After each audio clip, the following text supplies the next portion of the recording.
Hello, everyone. Welcome to today's Veritas Learning Event. My name is Joshua Abreu, and I'm the Director for the Center of Teaching and Learning Excellence, or CETL. As part of CETL, we strive to holistically develop the Alberta's community as we support not only instructors' teaching development, but also faculty, students, and staff scholarly development and intellectual curiosity. One way that we do this is by hosting these Veritas Learning Events, where speakers present their search for truth and share it with the community. For today's event, Dr. John Sozek, professor of religion at Veritas, will present his work on personalist pedagogy and its impact on Catholic higher ed. Our hope, or at least one of our hope for today's Veritas event, is that it helps us re-engage with the college's Catholic identity, not as a way to be exclusionary of other religious practices, but as a way to understand some of the foundational principle that has made Alberta's such a beacon of hope for some of the region's most resilient students for almost 100 years. So without further ado, here's Dr. John Sozek. Good afternoon, everybody, and thank you for coming out. And thank you especially to Josh and CETL for the opportunity to share with you the paper that I will today. This is a version of a paper that I delivered at an event at Sacred Heart University last fall, and I've made some changes to it to kind of focus it on our particular case at Albertus. But my intention is simply to present the paper to you. And then I'll open it up for some discussion with a couple of very simple kickoff questions. And I hope we can just have a broad discussion about the themes contained in the paper. And of course, I'm happy to answer any questions that you may have about the content as well. So, Personalist Pedagogy and Catholic Higher Education. For some time now, education has been a central theme of Pope Francis's pontificate. In a concerted way, this began in September of 2019, when Francis spoke at the launch of a process at the Vatican to create a new global compact on education. This compact, he said, will promote an education that integrates and respects all aspects of the person. It will place the human person at the center of education and be based on a sound anthropology.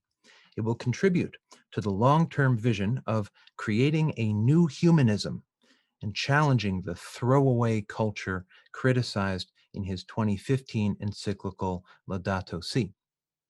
Drafting of the compact was scheduled to start in May of 2020, but the pandemic.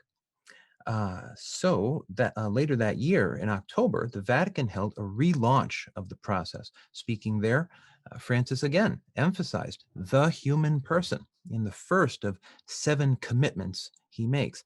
A commitment that is to make human persons in their value and dignity the center of every educational program. Now, for anyone familiar with Catholic thought over the past century, this kind of talk about the human person might be so familiar as to seem kind of anodyne, just a Catholic way of speaking. But we do well to pause, I think, and to ask some questions, faced as we are with Francis's clearly intentional emphasis on this category of the person. What does it mean, concretely, to make the person the center of an educational program? If Francis is doing more here than just speaking Catholic, as we might reasonably suppose he is, what is he calling for? So that's our question for today. I want to make a start at answering these questions by revisiting the work of Jacques Maritain, an influential French Catholic philosopher of the 20th century, whose work did much to shape the intellectual movement in Catholic thought known as personalism. And this movement was the subject of my own dissertation some years ago. We'll examine some defining themes of Maritain's philosophy of education as presented in 2 works in his Terry Lectures at Yale, published in 1943 as Education at the Crossroads, and in his book of 1962, The Education of Man. I'm drawing from both of these works, and I'll just kind of go back and forth between them. I'll offer some responses to the questions above and make a start at sketching the meaning of Francis's vision of education as expressed in those recent statements, keeping an eye always on our work at Albertus and in Catholic higher education more generally. So after some remarks on the historical context and motivations of Maritain's work, which will be important to kind of get at what What is he driving at? I'll examine two running themes in his philosophy of education. First, his understanding of the aims of education. So what are the learning objectives? And second, some features of what I'm calling his personalist pedagogy.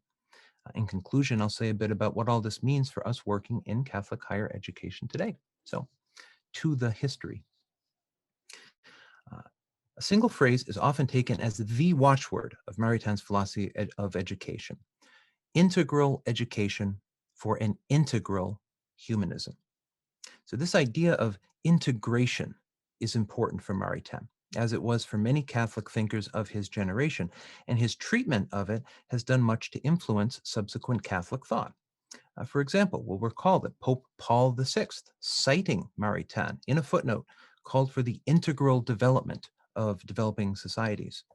Francis, likely with Paul and Maritain in mind, has called for an integral ecology and insisted prominently for years that everything is connected.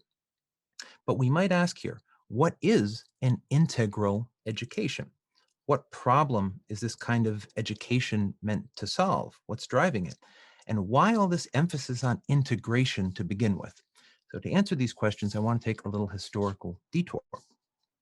We can say this, starting with this idea of integration. Integration is felt to be needed by these authors because they see modern societies as fragmented, right? In Maritain's phrase. Or if we like, we can say differentiated in the more neutral sense proposed by the sociologist Max Weber.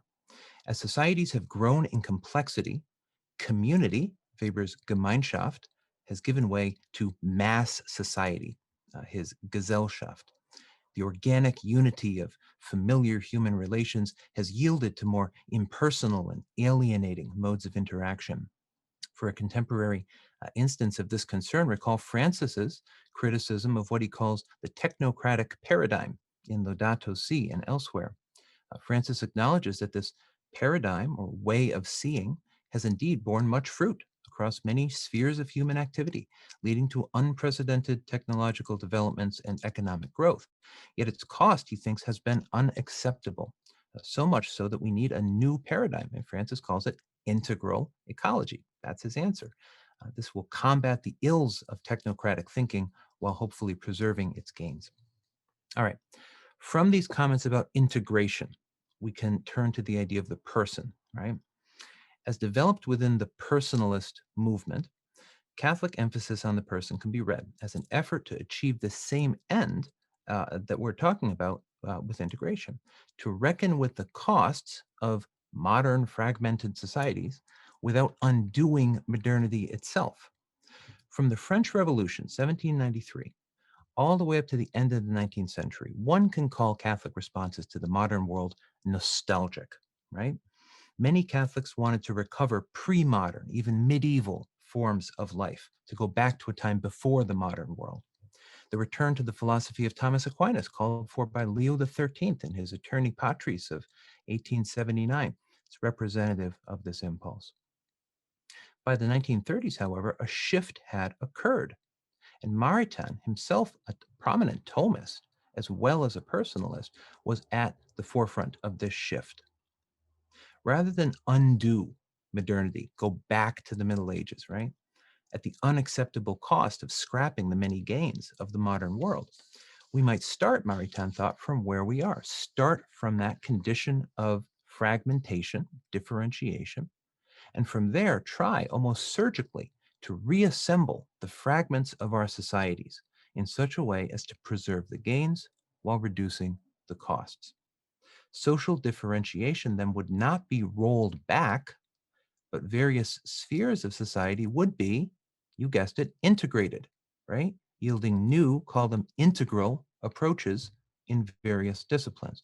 And we would see, in short, how everything is connected. And that's Francis's phrase. In the same way, modern affirmations of the self, individual human rights, right? These would not be rejected as they had been consistently throughout the 19th century, right? Human rights was the big problem for Pius IX, for example. Rather, these modern commitments to the individual would be recast as an affirmation of the integrated whole human person. Unlike the atomized individual of modernity, the person would have both rights and responsibilities. She would have a commitment to the common good. Rather than facing head on, then, the project of integrating entire societies, these personalists, like Maritain, called for the personal integration first of each individual.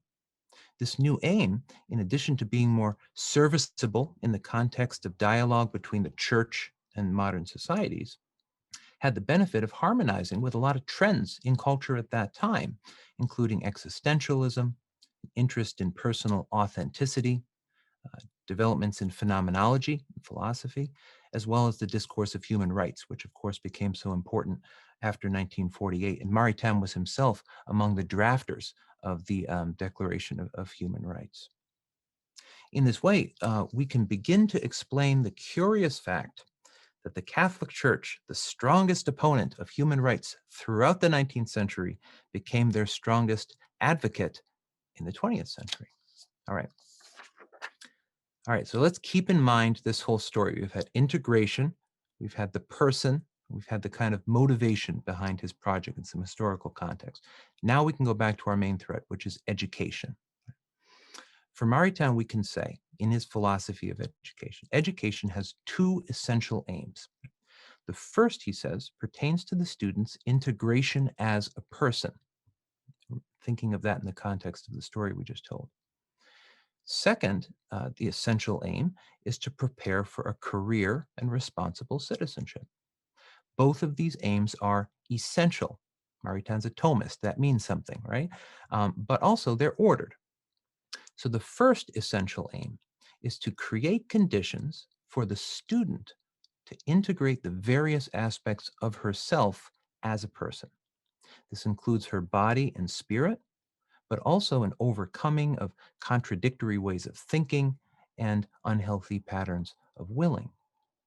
From a condition of fragmented manyness over time and in different ways at different times, the student is guided to develop an integrated sense of her own personal identity. The student herself, not the teacher, is the primary agent of education. The student is the primary agent of her own education. I lost my thread because I was emphasizing the point.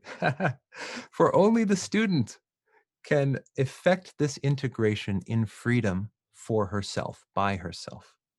The teacher, the curriculum, any kind of educational program you put in place, this can only serve as a guide for that primary agent, for the student.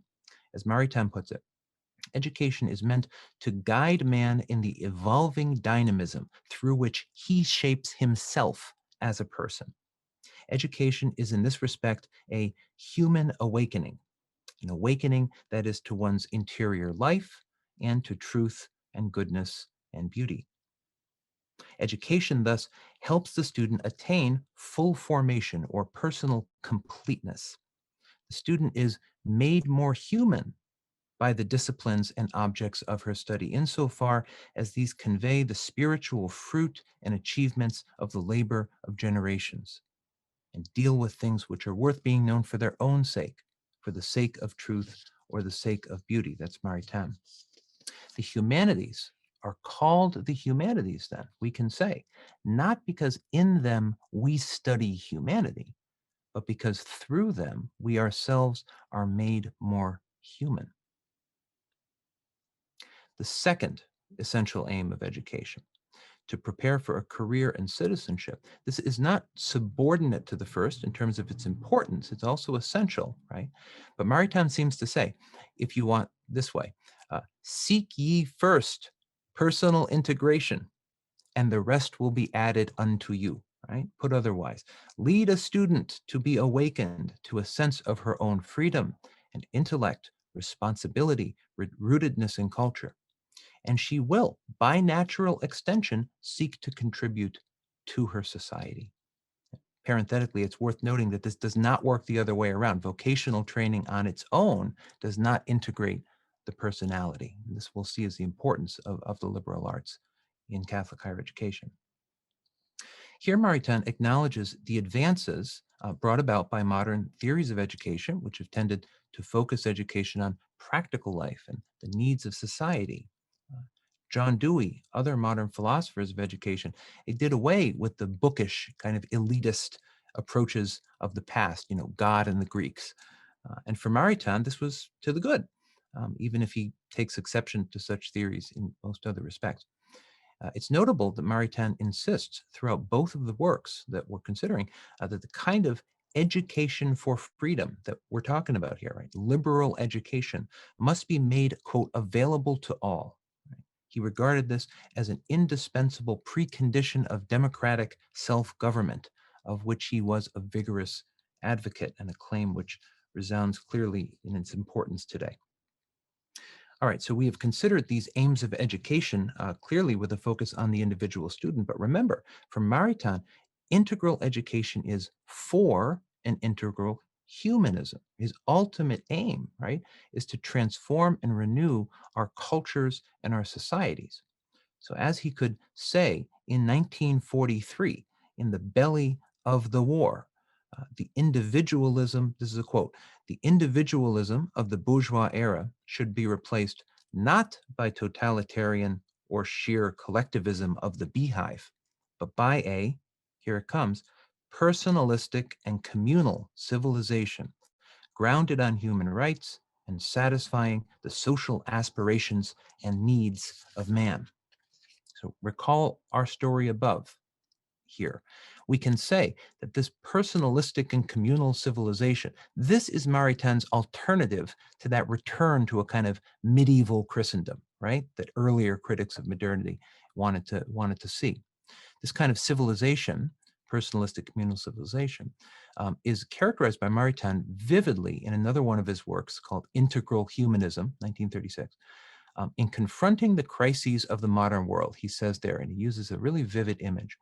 He says, we must think of ourselves as an army of stars thrown into the sky, not a fortified castle built in the middle of the land, right? Here we have an ecclesiology.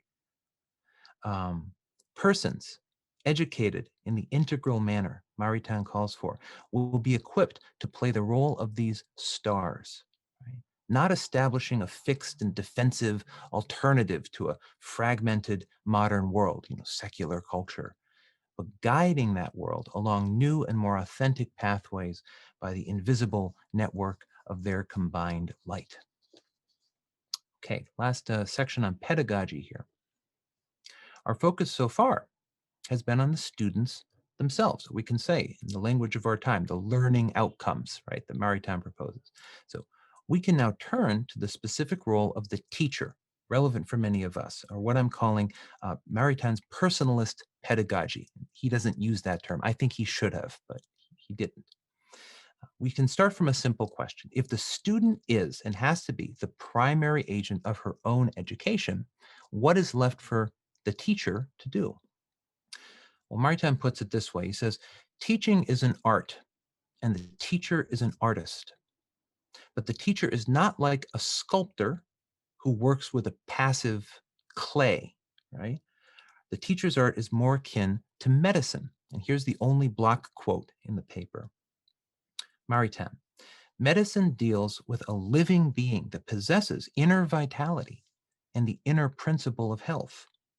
The doctor exerts real causality in healing a sick man, yes, but in a very particular manner, by imitating the ways of nature herself in her operations, and by helping nature, by providing an appropriate diet and remedies that nature herself uses. In other words, medicine is an art of cooperating with nature, an ars cooperativa naturae, right? An art of ministering, an art subservient to nature, and so is education, end quote.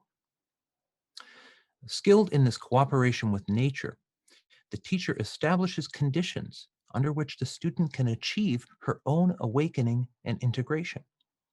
The student the teacher rather, pays a sort of, quote, sacred and loving attention to the student's mysterious identity, which is a hidden thing that no technique can reach. The teacher encourages. She never humiliates. She is ready at hand with the lessons of logic and reasoning that invite to action the student's unexercised reason. Everything the teacher teaches, she ensures, is in the student, quote, actively transformed by understanding into the very life of the mind, thus strengthening the latter as wood thrown into fire makes the fire stronger. It's a very beautiful image, I think. In one place in Crossroads, Maritain neatly enumerates 4 rules of education for the teacher. This will fill the balance of this section for us. So the first and primary rule he stresses is that the teacher should support the student's liberation by fostering in her certain fundamental dispositions which enable the principal agent, the student, to grow in the life of the mind.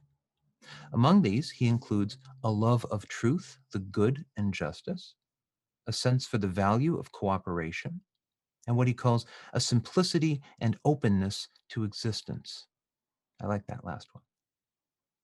This latter is described beautifully as the attitude of a being who exists gladly, is unashamed of existing, stands upright in existence, and for whom to be and to accept the natural limitations of existence are matters of equally simple assent. Maritain. The second rule is that the teacher should respect the so-called pre-conscious spiritual dynamism of the human personality and lay stress on inwardness and the internalization of what is being taught. The goal is never merely to convey information or conventions, right? These are means, they're not ends. The goal is to liberate this inner dynamism in the student. 2 examples. One, of teaching writing, Maritain says, and both of these are great, you'll love these. Before giving a youth the rules of good style, let us tell him first never to write anything which does not seem to him beautiful, whatever the result may be. And of reading. In asking a youth to read a book, let us get him to undertake a real spiritual adventure and meet and struggle with the internal man instead of glancing over a collection of bits of thoughts and dead opinions according to the horrible custom of what they call being informed. Oh, I love that. With the third rule, we return to the theme of integration. The whole work of education, Maritain writes, and teaching must tend to unify and not to spread out. It must strive to foster internal unity in man. And by internal unity, it's important to note, he doesn't just mean the mind and mental pursuits, right? This would develop just one little piece of the student's person and not create the conditions for their real integration. Here and elsewhere, Maritain stresses the importance of actually manual labor and experiential learning at all stages of education, right through college. The better to overcome, he says, the cleavage between homo faber and homo sapiens, man the doer and man the thinker. Fourth and finally, the teacher should, in effect, worry less about how much she teaches and worry more about how she teaches it. Maritain writes, teaching must liberate intelligence instead of burdening it. It must free the mind through the mastery of reason over the things learned.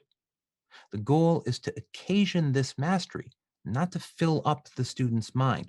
Teaching, he writes, at the undergraduate level should be concentrated on awakening the minds of students to a few basic intuitions or intellectual perceptions in each discipline, so that what is illuminating as to the truth of things learned is definitely and unshakably possessed. This would, he says, lead to a rise in the quality of teaching and alleviation of the material burden imposed by the curriculum. In concluding this section on Maritain's personalist pedagogy, I'd be remiss not to mention, this is a fun part, be remiss not to mention his remarks on the personal life of the teacher herself, expressing his concern about the lack of integration in the minds of teachers themselves. He suggests the formation of study clubs and seminars in which teachers belonging to various disciplines and departments would meet together on a voluntary basis to discuss basic problems relevant to the unity of knowledge. Sounds very grand, right? In this way, he says, fresh and quickening blood would circulate in the campuses, And yet, such an initiative could obviously succeed only if teachers had the necessary free time. That is to say, if they were not faced with a much too heavy number of teaching hours. For it is preposterous to ask people who lead an enslaved life to perform a task of liberation. Ha! Love that. All right, conclusion. So, in conclusion, let's go back to our main question at the top, right? What does it mean concretely to make human persons the center of an educational program? I have proposed that by revisiting Maritain's personalist philosophy of education, it's a good way to start answering that question. And we've sketched some defining features, a little in review. The student herself, we have seen, for Maritain, is the primary agent of her own education. Her task is not primarily to acquire information or skills. That's included. It's important, right? But her main task is to allow her faculties to be awakened according to their nature and for her inner life to acquire some shape. We have here, I submit, a sound basis for the promotion and preservation of the liberal arts in Catholic colleges and universities. Importantly, not just as a kind of general commitment to providing students with a well-rounded education, right? For Maritain presents this essential aim of education as part of a larger and very Catholic effort, right, to overcome the fragmentation of our modern societies, while in the same gesture celebrating and preserving their many gains. In Maritain's work, we thus find a rationale for treating the liberal arts as an essential part of the mission of Catholic institutions, as Catholic institutions, right? The liberal arts are expressive of these institutions, specifically Catholic identity. The teacher, as we've seen, on the other side, is a minister of this process of awakening on the part of the student. The teacher, she merely creates the conditions for this process to unfold. She accompanies the student. She seeks to model, in what measure she can, the life of the mind. As distinct from other more modern philosophies of education, Maritain regards the adventure of education as beholden always to something beyond and above both student and teacher, to goodness, to truth, to beauty, and no less, in Maritain's own case, to God. Again, there is in this characterization of the teacher's task something distinctively Catholic, right? Not in a narrow or confessional sense, for it seems to echo the account of education proposed by Augustine in his De Magistro, 389. Augustine's view echoes throughout the Middle Ages and invites our attention today. In short, Augustine's view, the teacher does not teach, right? Rather than teach in the sense of conveying information, the teacher works properly by a kind of anamnesis, by prompting the student. She seeks to awaken the student to a consciousness of and strengthened commitment to the student's own objects of ultimate concern, her own highest values or aims, and to challenge the student in ever new ways to assess and interrogate those objects, encouraging her toward her own highest and fullest possibilities. The student helps enable this consciousness, the teacher helps enable this consciousness and commitment to drive the student in her studies and encourages her to take ownership of her education and indeed of her life. So, last paragraph. Here we have a vision of the aims and means of Catholic higher education that is at once both robustly Catholic and robustly pluralist, or if you like, personalist. We are invited to think of Catholic colleges and universities in a new way, not as fortified castles in the middle of the land, bulwarks against secular culture, and not as generically values-based alternatives to non-Catholic institutions. Rather, we're invited to think of a Catholic college as a pluralistic community of persons, engaged in a shared adventure of self-discovery, and oriented always toward what is of ultimate concern beyond themselves, however diversely conceived the objects of that concern might be. As the American church grapples with factionalism and division, we might be so bold as to propose this personalist vision of Catholic higher education as the real, authentically Catholic possibility for our times. Francis's commitment to make human persons the center of an educational program appears in this respect not as a case of his conceding ground to secular culture, as his critics may allege. Rather, it appears as a legitimate development of a Catholic personalist mode of response to that same culture, an effort to mobilize an army of stars to help effect its healing and renewal. Thank you.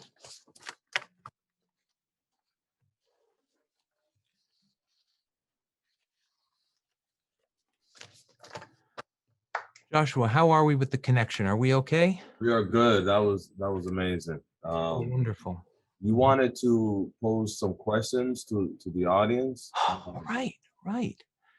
Well, everybody, we are a learning community, aren't we? And I would be very glad simply to hear folks' thoughts on what in these remarks, I mean, either my remarks, but especially all the materials presented from Maritain, right?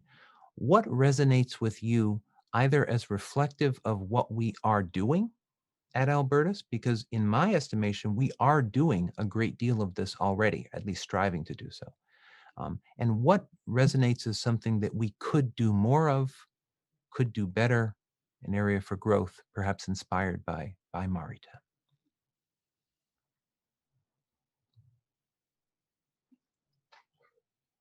Unmute. John, I have a question, comment, and all that. Please. When you brought up the idea of a physician as being an analogous profession to what we do, I've used that for years and years. It's somehow, what we do is caring for the person as the whole person in terms of health and healing and integration, as the word you used a lot today. And I just love that analogy. So. Me too, and I like the contrast that he gives in that place with the sculptor as well, because I feel like sometimes as a teacher at any level, the danger that you fall into is treating your materials, so to speak, and I don't mean the textbook, right, but your students as some molding them. Well, you're not precisely molding them. You are prompting. Let me push back on that analogy a little bit. Oh, as thank you, Jerry. Oh, that's fair. Jerry's our art professor of art, so sorry, Jerry. So the sculptor, let's say it's a piece of stone, a marble, and starts revealing an image, and really it's important to step back and see what the stone has to say, as Michelangelo so often said. Yes. Right? And what is the stone telling you as to what your next move is going to be? So there's very much a dialogue going on between artist and material. It's not a one-way molding. That wouldn't be very good art, essentially. Jerry, was it Michelangelo who said that in doing sculpture, he would just remove all of the unnecessary stone? Yeah. Or something like that. I remember that. Jonathan, I too like the doctors in healing a lot. Actually, I thought of naturopathy a little bit, but there's this wonderful, originally he was from overseas, but the American writer and physician, Dr. Abraham Verghese. And in one of his books, he has a whole little chapter on the art of listening to the pulse, because he prefers to listen to the pulse of patients over almost anything else. He's old school, really, although he's not that old, in the sense that modern technology has given us printouts of chemistry as ways for doctors to know what's going on. But for Verghese, he would put his fingers on the person and listen to the pulse. And in about 3 pages, he writes very movingly about how this whole world awakens. And it's also got that sense of the interior life. The pulse communicates the person. And that's immediately what I thought of when you used that I guess that's Maritain's notion, which 80 years ago, that's what doctors often did.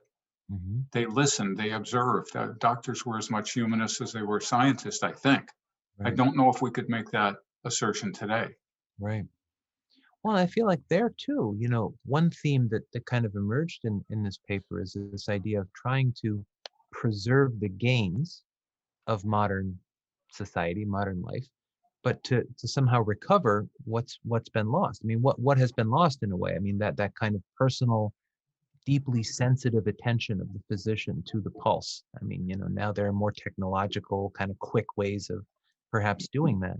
So I don't want to say, let's get rid of all our medical technology and just go back to that, right? No. But at the same time, how then can you kind of preserve that technological gain while recovering that personal dimension of the practice of medicine and teaching that we want to have? So, John, Hi, Matt. the I was interested in all the metaphors too. Yeah. Art, medicine, ministry was used at one point, liberation, things like this. But Eric's point about the medical metaphor, I think gets at the question that I had, which is, I mean, we can imagine a way in which, medical care could be a very integrated practice. And yet we're also aware that in sort of today's environment, any doctor who, cares deeply about their profession and maybe understands its history and potential is faced with realities, insurance, federal regulation, whatever. I mean, there's all these other sort of competing pressures that make it difficult. And so one of the things I was thinking of is, it seemed like at the time when like Maritain was writing, this was pushed back against a kind of, almost like scholastic or like Oxford education model, maybe even a Catholic school model where, Yeah. the student needs to just sort of sit there and take it in and not mess up or something. And so they're trying to imagine like, how can the student have more agency and autonomy in the process? I like what Jerry said about sculpture, sort of like recuperating what sculpture is really about. The thing that came to mind for me was like process art, like 1960s process art, where the artist is really kind of like has no control over the product, but is creating the conditions in which the product is going to become something that they're like they have no idea what it's going to become, but they're just creating a set of conditions for this to happen. I like that too, except for we have assessment, we have accreditation agencies.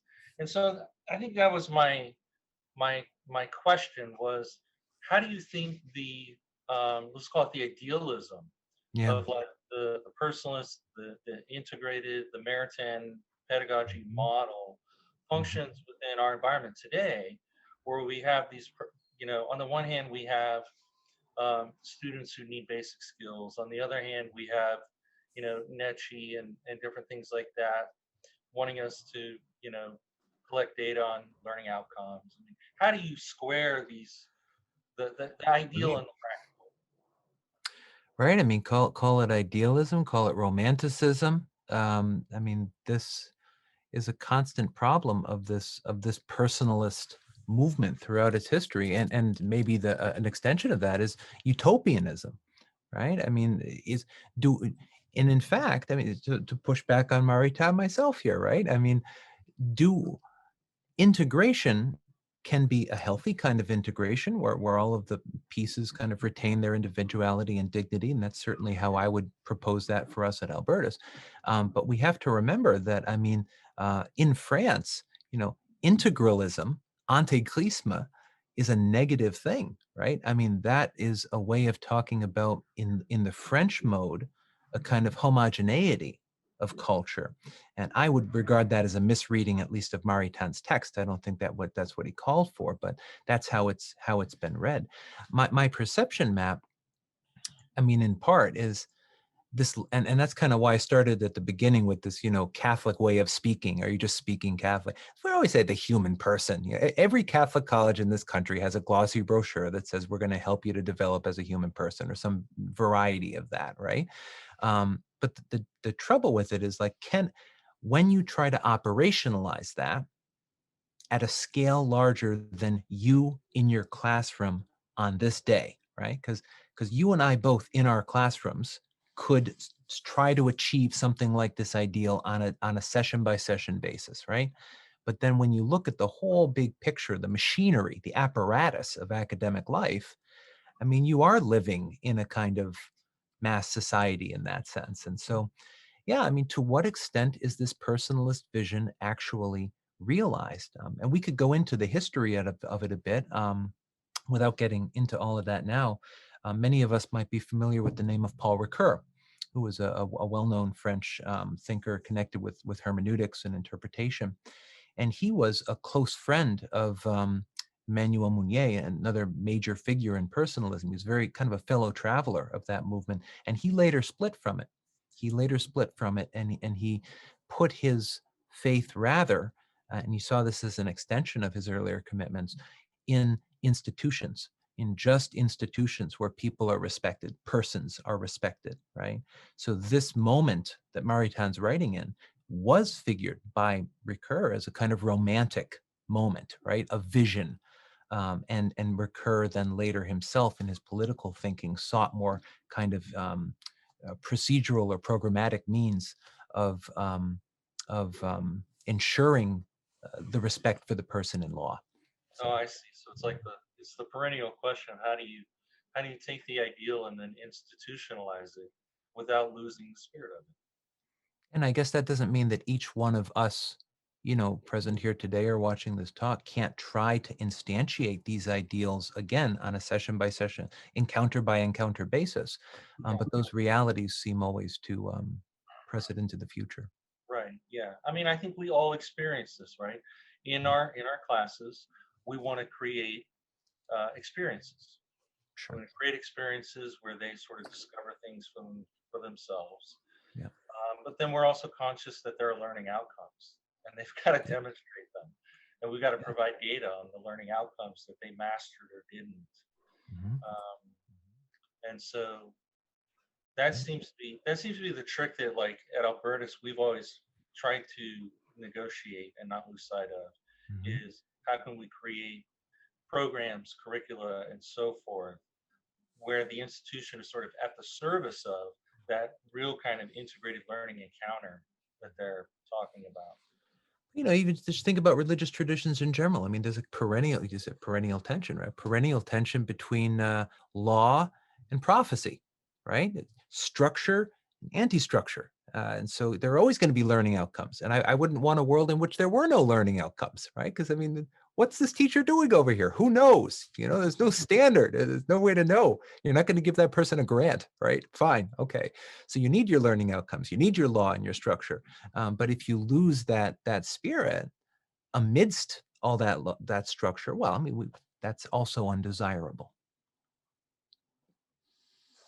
Hi, John. I wanted to ask a question. Hi. So many good points. I can't mention them all, but I think something that your earlier remark that struck me was this idea of personalist pedagogy and how it relates to humanism. But my understanding of humanism is this idea, if you're at its very core is focusing on the human and reason, right? Does that I mean, I thought traditionally there was a conflict with the church in terms of their idea of the sort of like, does it take away from the spiritual? That's one part of the question, sorry. Yeah, but then to address this idea of the alienation, not just of our community of students, teachers, but just our society at large. And if we're emphasizing humanism and that leads them to a path of existential thought, isn't it true also that this emphasis on human and existentialism has a way of taking us in a kind of on an alienating path? So in that sense, it somehow also can be contradictory, right? In our search for ourselves, in man's search for his or her meaning, that could be alienating and frightening. And so if we are on that path without the spiritual aspect of it, that could be a very lonely path, right? So, and then the third part of it is this idea that if we are looking to the humanities as a guide to help us cope with the alienating aspects of modern life, are we looking to the, Western civ tomes, the great, books of Europe? And from my personal experience, I didn't really study anything outside of, and maybe this was just my school, but of Western Civ until I was in grad school. Everything was from Europe, and I mean, I enjoyed it and I liked it and I learned a lot from it, but it wasn't, it wasn't, completed. And so this idea that you mentioned about, throwing stars up in the sky and having it all, light up our world, that I took as, yeah, we're all stars. All, if we pull from different traditions in different parts of the world, then we can have a more holistic um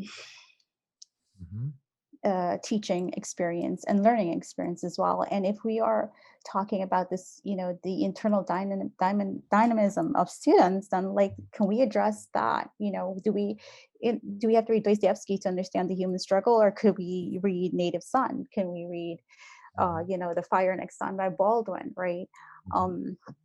Because if you read Dostoevsky, you see great human suffering. If you read, Baldwin's, The Fire Next Sun, you read about great human suffering. So again, I mean, this is kind of a long, very long question, but I mean, I guess if I could sort of like sum it up, it's this idea of how did Maritain and people like that, how did they integrate this idea of the spiritual versus, this idea of the, integrating the humanities, but also are the humanities, as we have been taught it, limiting in its own right, and how do we become more inclusive, if that makes sense? Makes a lot of sense. I mean, I heard a few distinct and important things. I mean, this notion of humanism, to start with that. I mean, clearly there is a boogeyman on the terrain of Christian thinking more broadly called secular humanism. And these are the people that take Jesus off the coffee cups, and every year there's a kind of push against that. And I think what's interesting to me in particular about this personalist movement, so-called, is it's a moment when Catholic thinkers were actively looking for ways to find common ground with what is called modern humanism and Catholic thought, leading directly, I would propose, to the Second Vatican Council. I mean, Maritain's writing not 2 decades before that, even in the earlier work quoted here. And so all of that opening up, that energy of the council, I think is in large part attributable to the energies created by this personalist movement in France and in Germany and places that had a lot of influence on that. So in this respect, I would say that the Catholic legacy of interacting with secular humanist culture, so-called, is actually friendlier in its recent history than in the case of some other Christian denominations or traditions, and I regard that as a positive thing in my own view. In terms of the alienation, you make a really good point.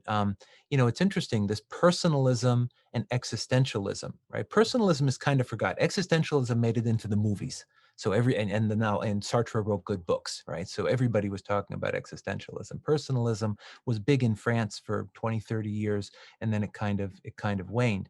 But the two were kind of born together. And whereas existentialism, as a movement conceived by Sartre and Camus and others, right? Whereas they went toward a really kind of radical individualism, in ways we can't, get into all here, but as you suggested in your question, Mounier and Maritain, focused here on Maritain, these thinkers always put together these terms personalistic and communal. And of course, that's such a mouthful that no one's going to say the damn thing, right? It's not exactly a slogan. You can't put it on a bumper sticker, right? But they insisted that the term personalist always was shorthand for personal and communal. And this emphasis on the inseparability of person and community got picked up then in kind of later Catholic thinking, the formulation of the aspects of Catholic social teaching and, things that many of us will be familiar with. This relation between person and community was upheld. So yes, the alienating danger of a kind of pure existentialism was in fact in the minds of Maritain and his colleagues, I would say. And they sought to combat that. As for the great books question, I mean, that's a canon question, right? I mean, I don't know what Jacques Maritain might have said about it. I certainly believe and hope he would have been open to James Baldwin, who's the best. I certainly believe that the stars should include the best of what's been thought and said, to pick up an old phrase, right? But really from anywhere. And perhaps I've helped myself to this in the paper. I don't know. I mean, I included this language of the objects of the student's own ultimate concerns. So here I'm just kind of slipping in a little Paul Tillich, right? But by including that language in my own kind of prescriptive moment in the paper, my intention is to get, Nicola, at very much the third part of your question, right? That this, to counsel only the Western canon, right? Only the great European works like Dostoevsky, not Baldwin. This, to my mind, would be in the spirit of the nostalgic Catholic past, right? The moment in the Catholic Church where you want to kind of undo this diversity and this fragmentation, so-called, or this, new plurality. Maritain, I think, would not want that. And I think that he would be just as affirming of opening up the canon broadly to include works that speak to all of our students. And I certainly would feel the same, and feel we're probably of one mind on that.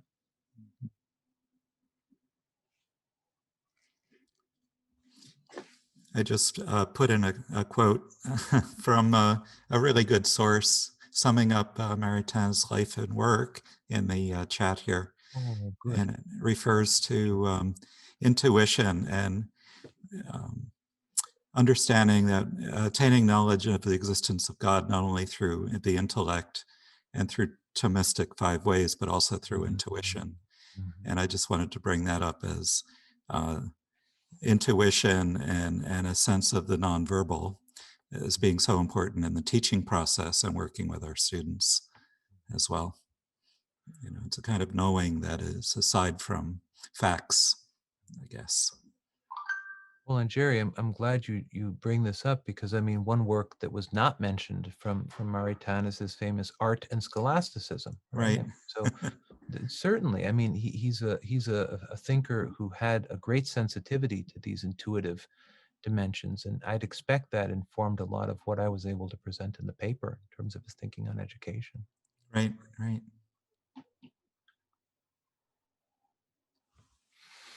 You have time for one more question or closing comments? Hi, John. Paul here. So I really enjoyed your talk. I thought that was really interesting, and I guess just thinking a little bit about the sort of project as a whole. I'm wondering, what are your thoughts about the extent to which Maritain can be kind of recovered in our present moment? Thinking about art and scholasticism, thinking about this idea of integrating fragments. He's he's very much in that early 20th century modernist framework. Thinking about integrating fragments. That sort of echoes what somebody like T.S. Eliot is doing in poetry, or Clive Bell or Roger Fry is doing in their sort of formalist theories Yes. of art. And I wonder, to what extent is Maritain kind of his time, and to what extent can his ideas kind of be, adapted and brought into to address our present moment, the way, thinkers who have kind of fallen out of fashion or become neglected often have something to offer future generations, a kind of alternative to the mainstream. I just wonder what your thoughts about that are. Well, I mean, I'm aware that in the French language and among French readers, regarded as having an especially elegant style in French, and I'm not sure that always comes across in English translation, and that is a bit of a barrier to, for example, assigning his works, as I have tried to do with students. And so that's one element that would impede, I think, a direct kind of return to Maritain's actual writings in terms of promoting them among students, to the extent that that's part of the question.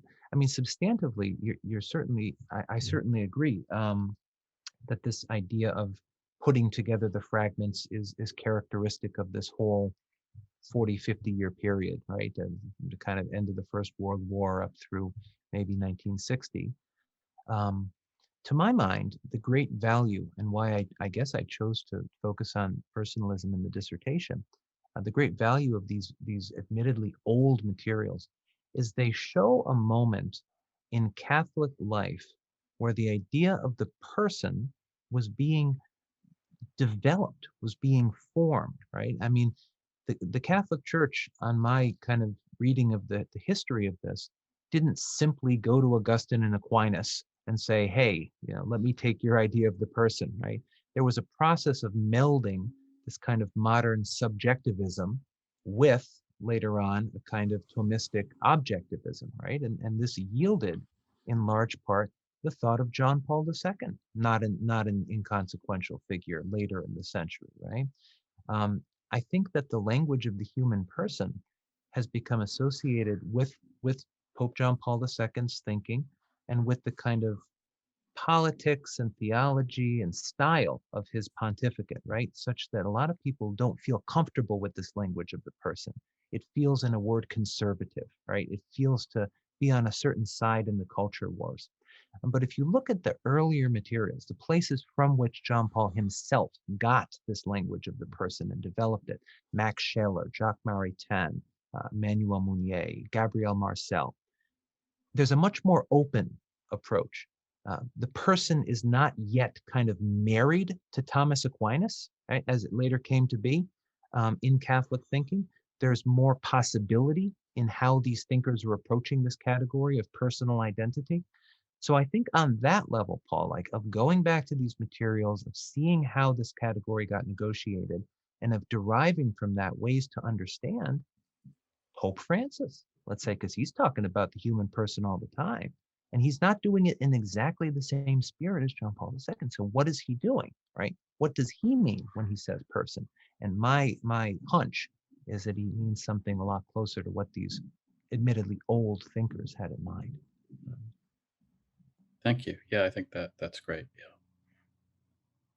John, I could go on forever with you, but I know that we're right at the end. Of course.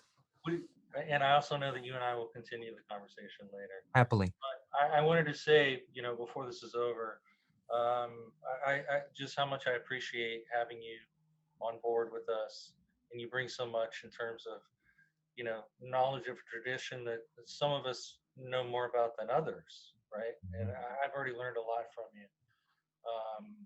And it's just really valuable having you here. So I appreciate it. It's a privilege, Matt. Thank you. Matt took my closing statement, but that's all right. Oh no! Think quick, Joshua. Yeah. No, I want to second that. It's a privilege to share space like this, right? This intellectual space. A lot of us signed up for these spaces, right? To really bounce ideas and get inspired by thought and hopefully translate those thoughts into scholarship, into work, and share that with either each other and with our students. So thank you so much for signing up for a Veritas event.